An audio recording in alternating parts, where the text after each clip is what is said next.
Marvel Spider-Man 2 is one of the most hyped up games to release in the past few years, and for good reason. It is the sequel to one of the best superhero games ever and one of the best first party games on the PlayStation 4.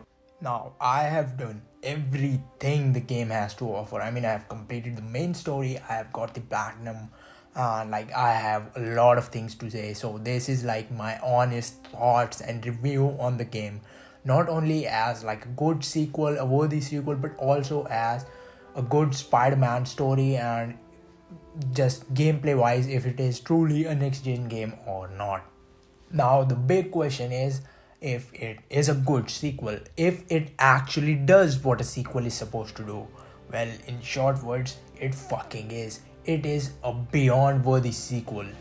But is it perfect? In short words, no, it is not perfect. I don't consider the story to be better than the first games. It definitely is better than Miles Morales and The City That Never Sleeps, but those are not a high bar. Well, I also, for one, wasn't expecting the main story to be better than the first games because, well, the first game's main story, especially because of Peter and Otto's dynamic, is, in my honest opinion, one of the best superhero stories ever written. And I wasn't expecting Spider Man 2 to top that. The little disappointment I have with the story is due to the final act of the game. I'm not really a big fan of that, even though the game has a really great ending. Now, what about all the other stuff? What about the gameplay? What about the visuals? What about the open world? What about the side content? Well, I would say all of those are like a massive improvement over the already amazing systems used in the first two games. In this review, I will be talking about most aspects of this game, their pros, their cons, what worked, what didn't, and I'm gonna be doing that in detail and try to keep it short. Yes, I know, detail and short. Well, yes, I will try to keep it that way. Now, before we jump into me questionably breaking down Marvel Spider Man 2, well, you should know that I love monkeys. Yes, I do. Well, there are cat persons, there are dog persons. Well, I might technically be a monkey person. They're just very fascinating to me. Very fascinating. So, yeah, with that, before just getting into the review, here is the monkey clip of the day.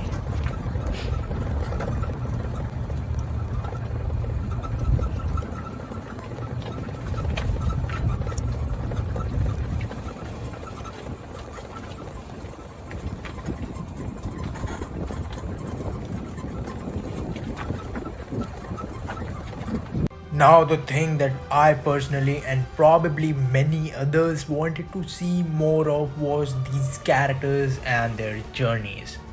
Now, I love the story of the first game.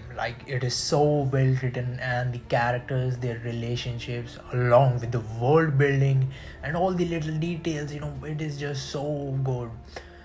Everything about the story.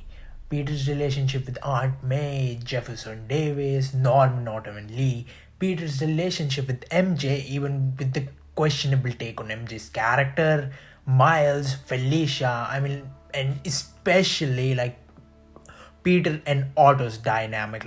Everything is just so amazing. I fucking love the first game's story. I felt so connected with all this and these characters. It felt I was a part of their story. It didn't feel like I was a spectator. It felt like, I was there in the game with them. The story in the first game is up close, dark, realistic, emotional, and personal. Now I'm gonna tell you guys one thing is that I'm a big Spider-Man fan. Spider-Man is one of my favorite characters of all time.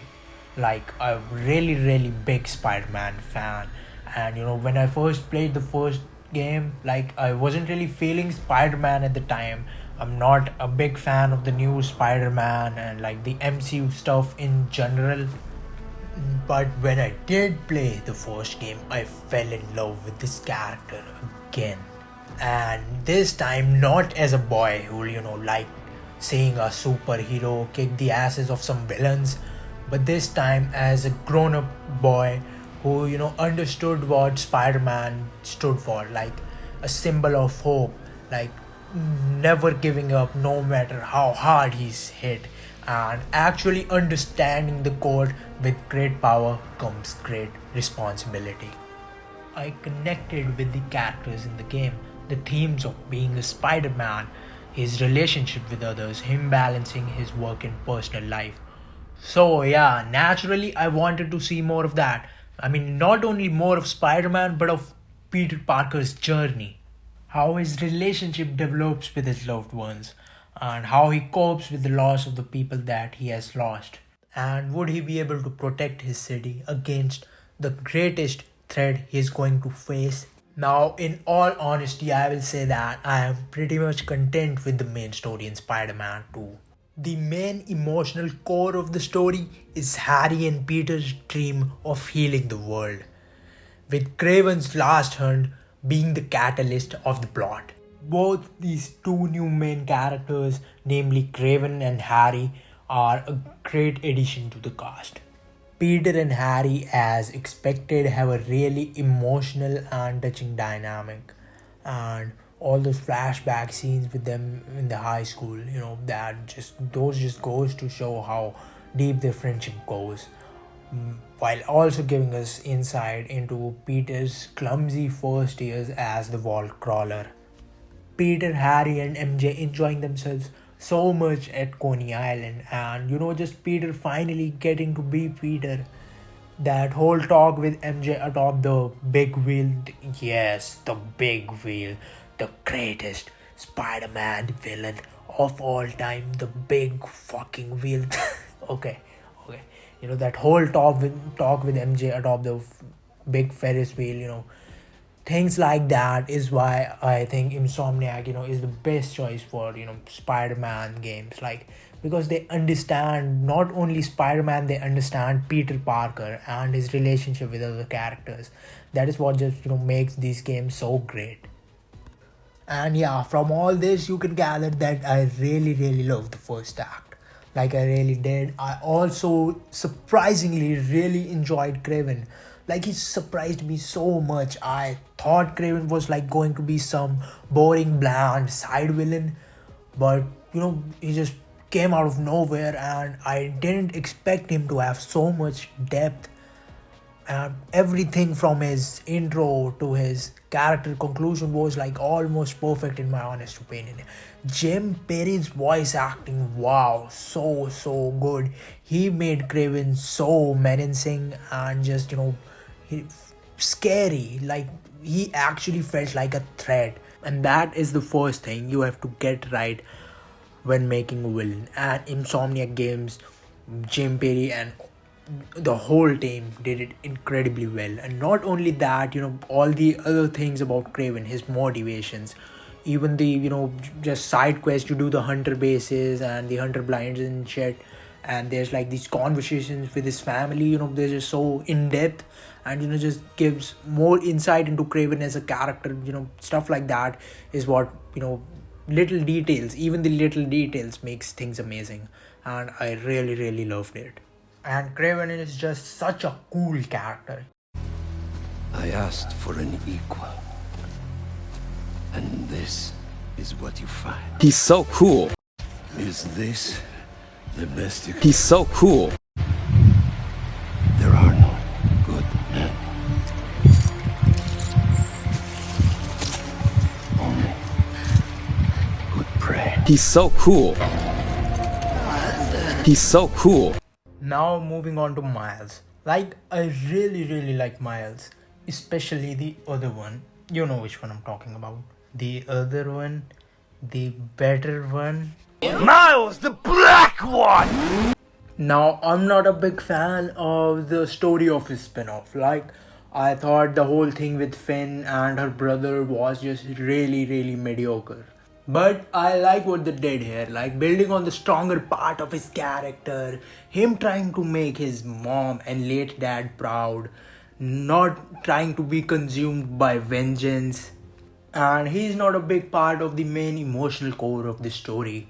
and I'm kind of happy that he isn't.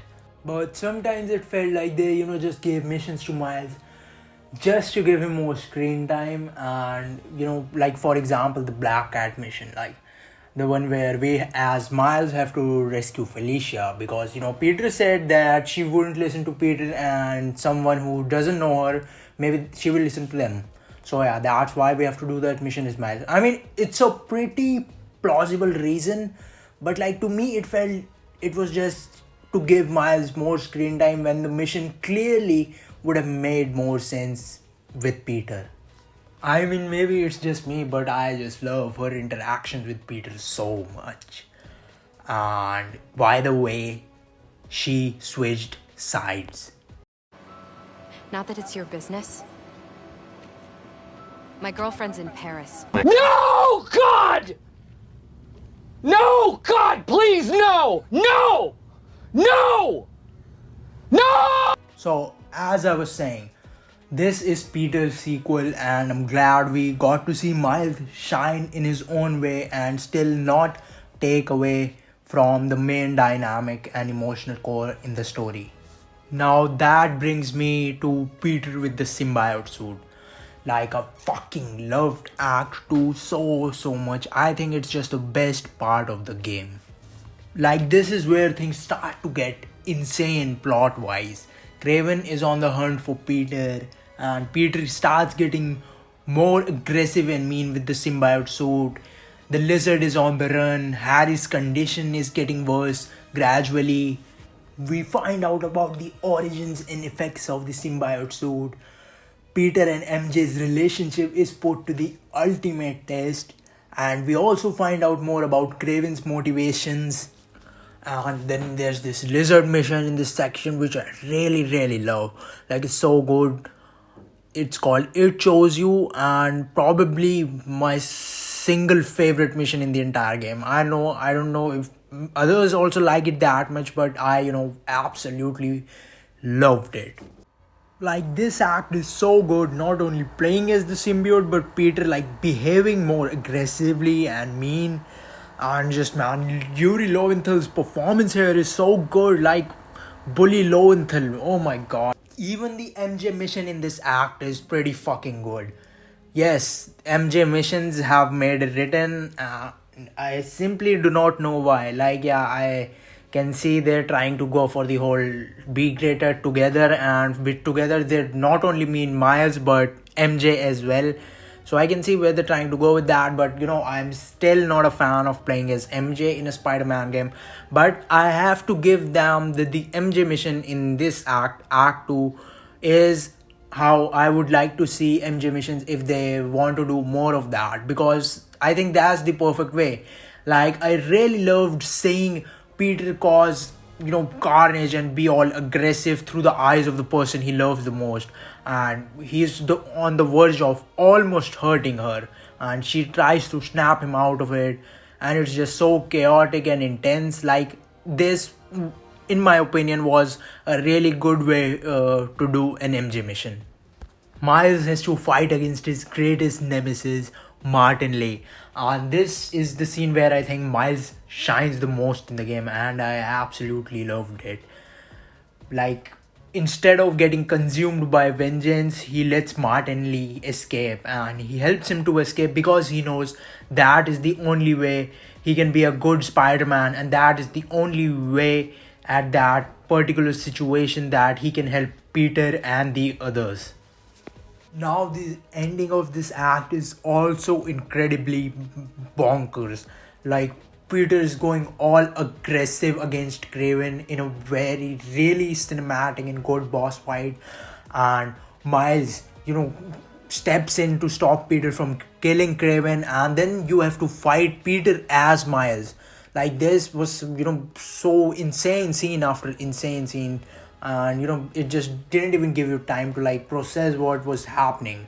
And Peter is finally able to fight and get the symbiote off himself, but that is not where it stops.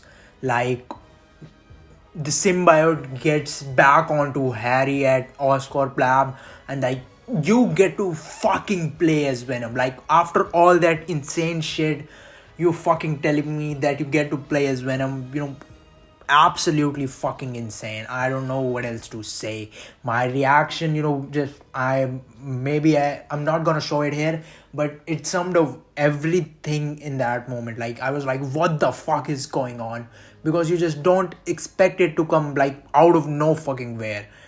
And the Venom gameplay section is really, really great. It makes you feel like this absolute power fantasy power trip of a villain and of absolute amazing.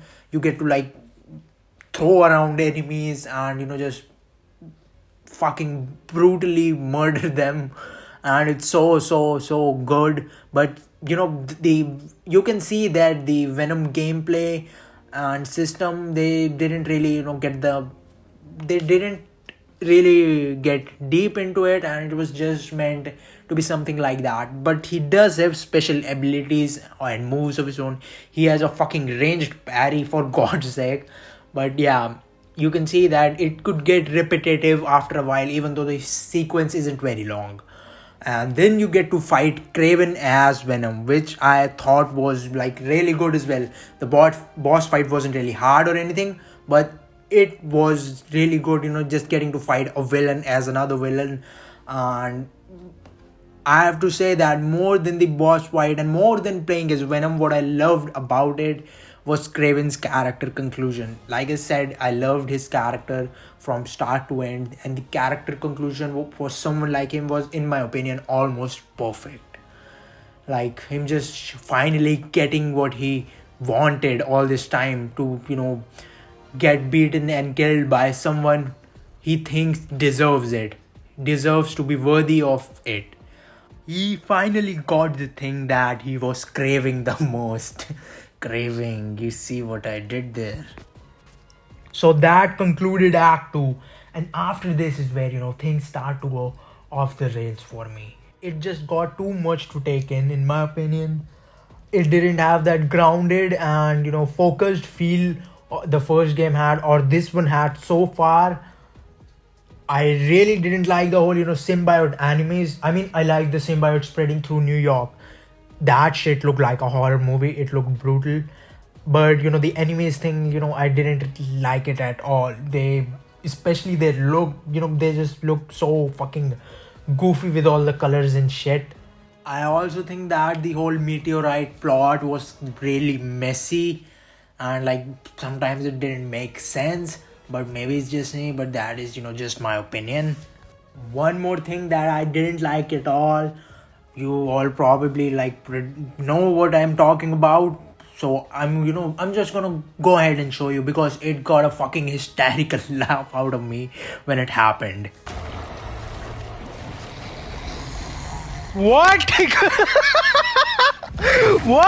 What? Sorry. What the no? Oh my god.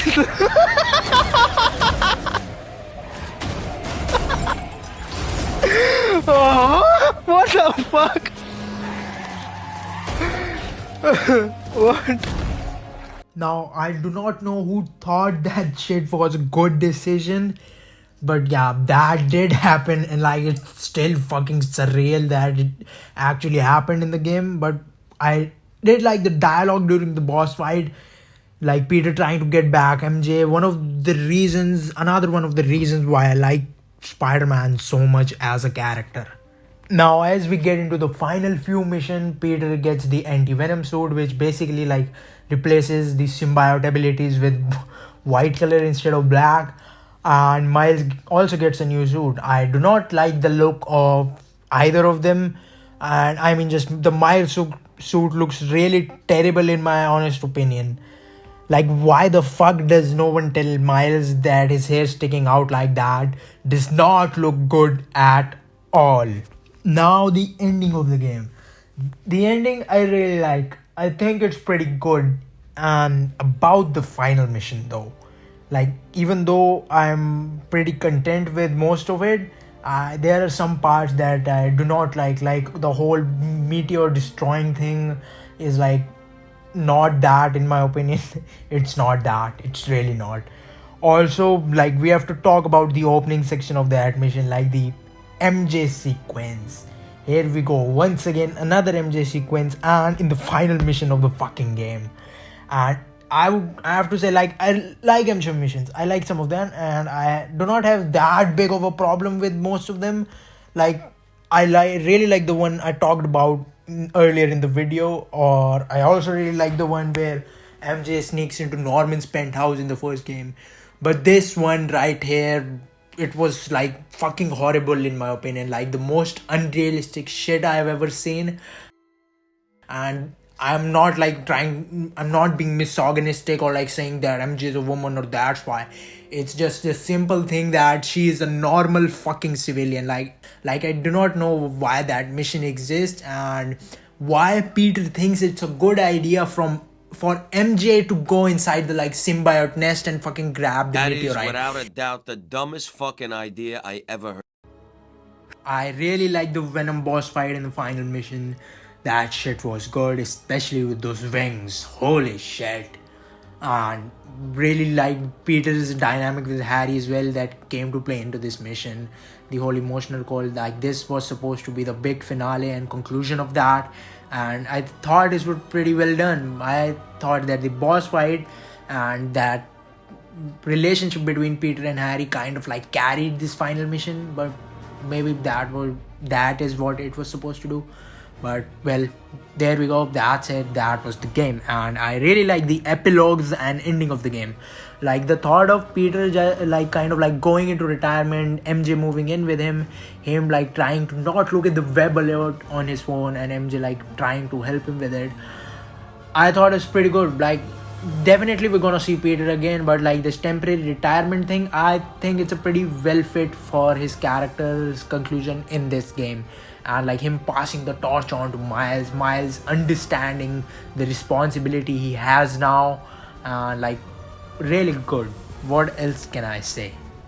Even though I don't like the final act, the first two acts are great enough for me to say that the overall story of the game is really good and is a worthy successor to one of the best superhero stories ever written, just not as impactful in my opinion. And they teased us with Green Goblin, Carnage, fucking Cindy Moon, and Otto writing the final chapter. What's up with that, Insomniac?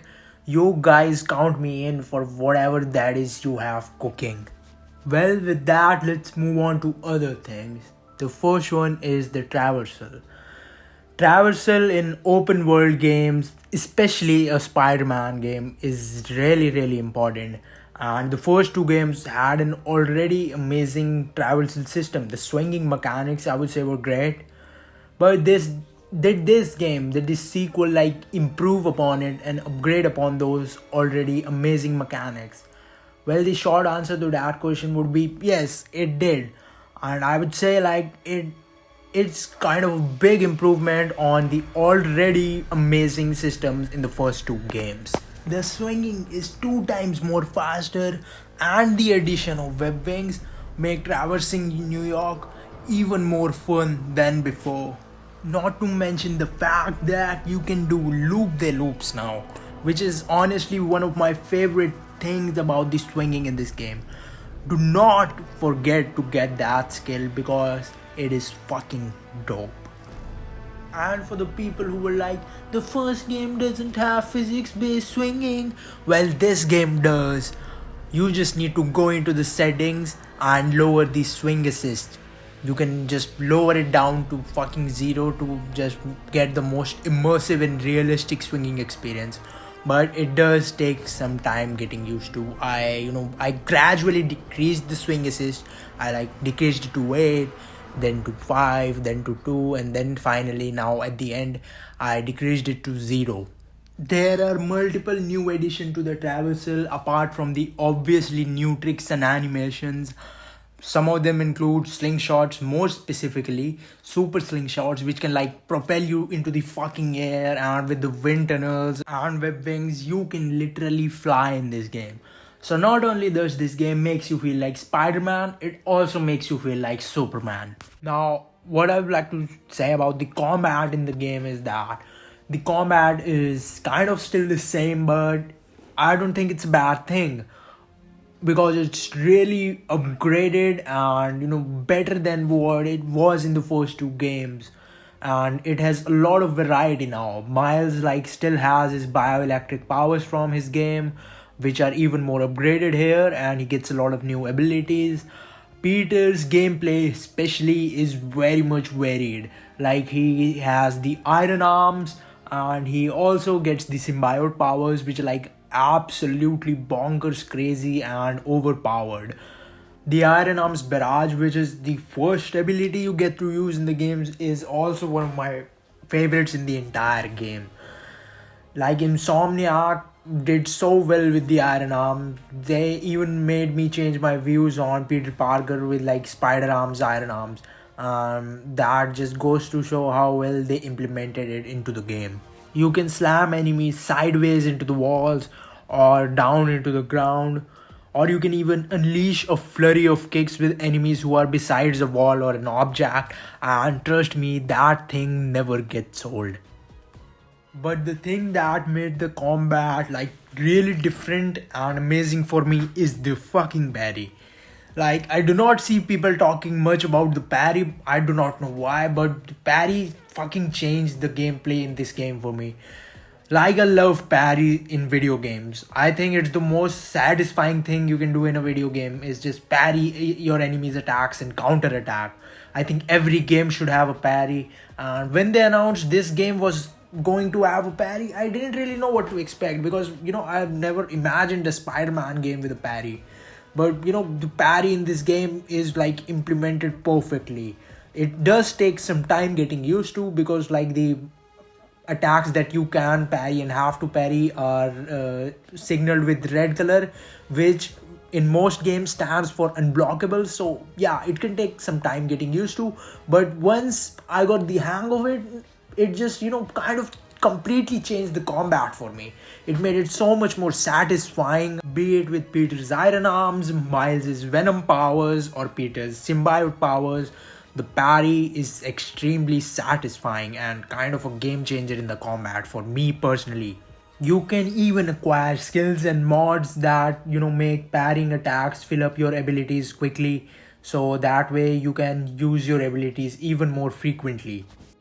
The haptic feedback on the parry is also very well implemented.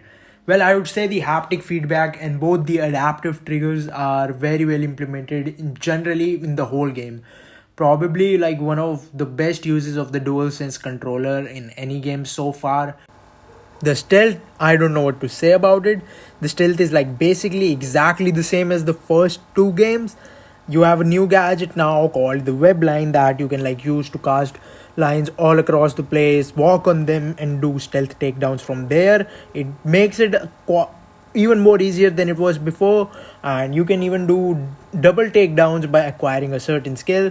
But still the basic feeling and everything about it is still exactly the same. I didn't find any major upgrades or improvements there. Like even the animations are exactly the same. The AI is still brain dead. They did not fix that from the first game.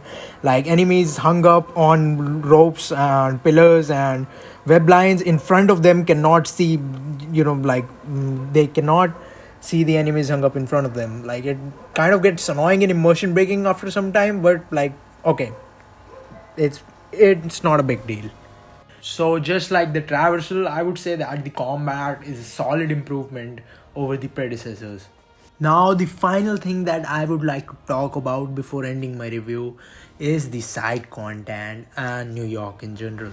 And this is where things are going to get a little critical.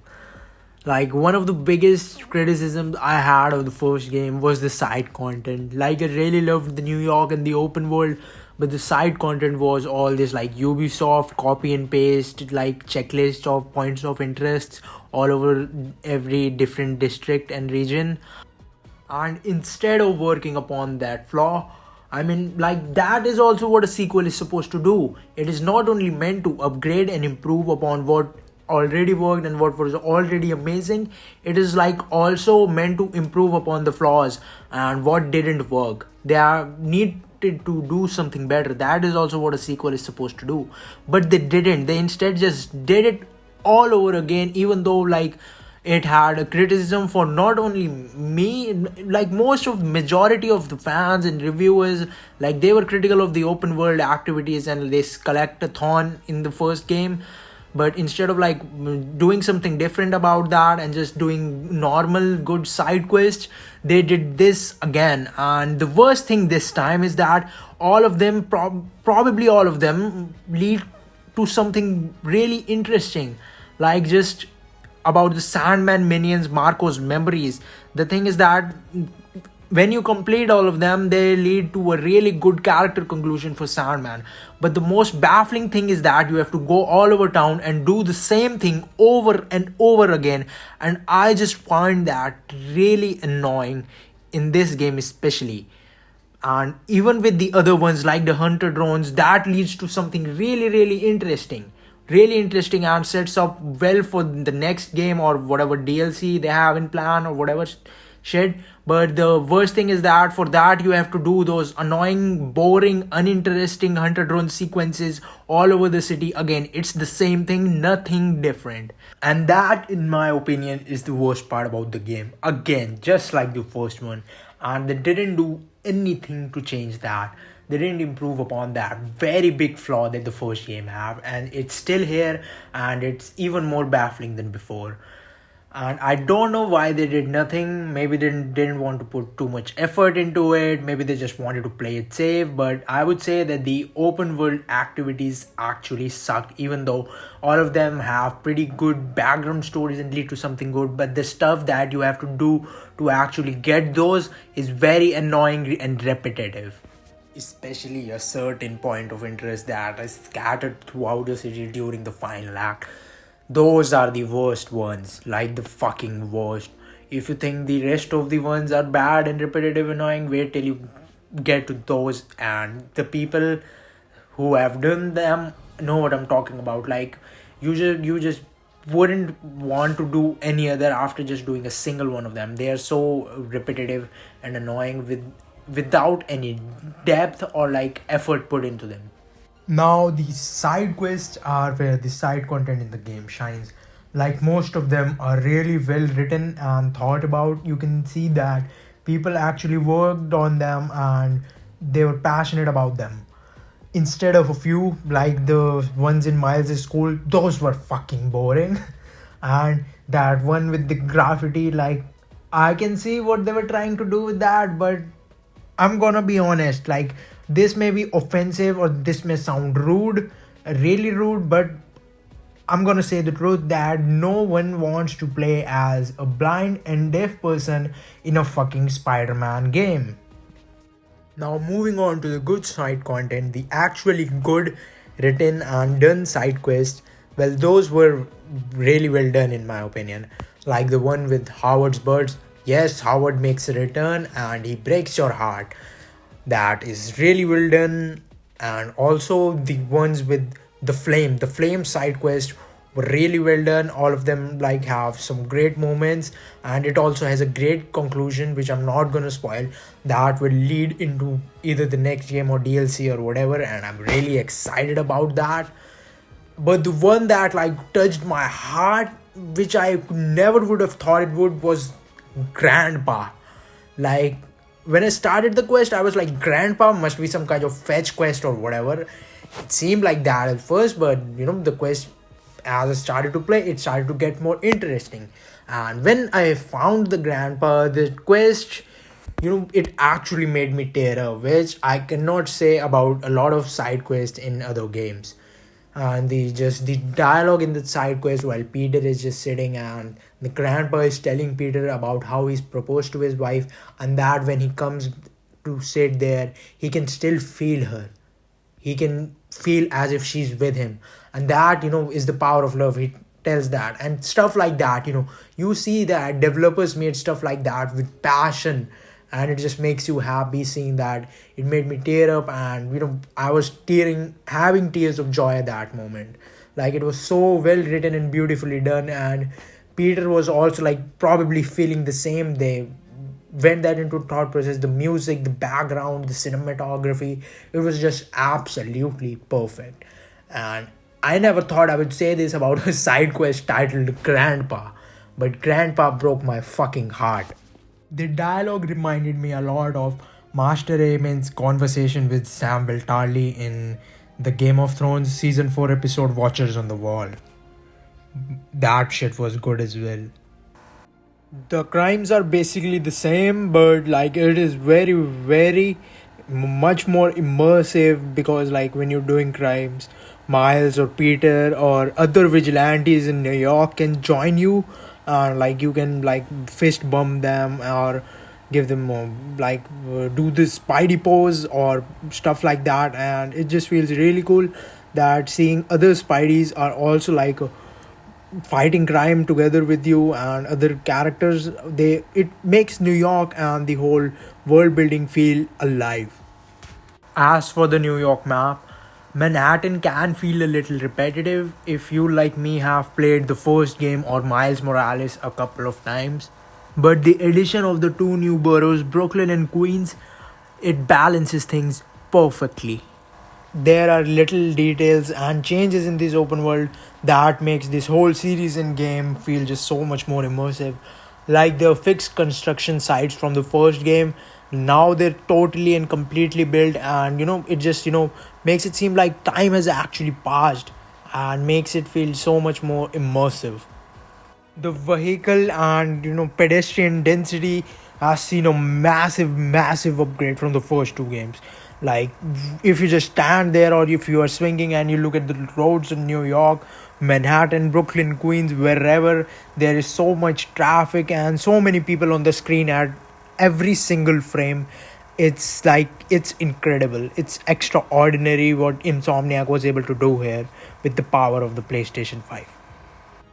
The game is a visual and graphical marvel. It looks extraordinary, it performs perfectly well, and it just everything about how it looks, the graphical fidelity, the ray tracing is really well implemented, and the little details and the textures, the draw distance, especially like if you just perch on the top of a building and look at the view in the distance, like everything comes rendered perfectly well. You can like see Coney Island from a building in Queens and stuff like that. Just makes it one of the best looking games I've played to date. I played the game in fidelity mode with the 120Hz mode enabled, which gave me solid 40 frames per second and full graphical fidelity with full ray tracing and native 4K. And the game looked incredible and it ran perfectly smooth. Overall, I would sum up Marvel's Spider-Man 2 as an epic but flawed sequel. And the title of the video says that it's a flawed masterpiece, and why I say that is because the things that the game does well, it does really well, like perfectly well, and there are some things which it kind of really fails at. So most of the stuff is like masterclass level of good for me, and I had a really great time with that, but some of the flaws like really stick out. But it improves in almost every aspect of the previous game, and it delivers a good continuation of Peter Parker's journey. Well, that is kind of what a sequel is supposed to do. It is supposed to improve and it is supposed to continue the story, and this game does that really well. But as I said, it is not without its flaws and shortcomings, which I've already talked about. But summing it up, even with its flaws, I had an absolute blast playing Marvel Spider-Man 2 to the death for the last few days. I didn't go outside, I didn't touch grass. And this game just really makes you feel the exaggerated swagger of a young white man with mortgage, no job, and a girlfriend who doesn't move in with you. So if you guys liked my review, be sure to like the video and subscribe to the channel for more questionable video game reviews and content. I would really appreciate it.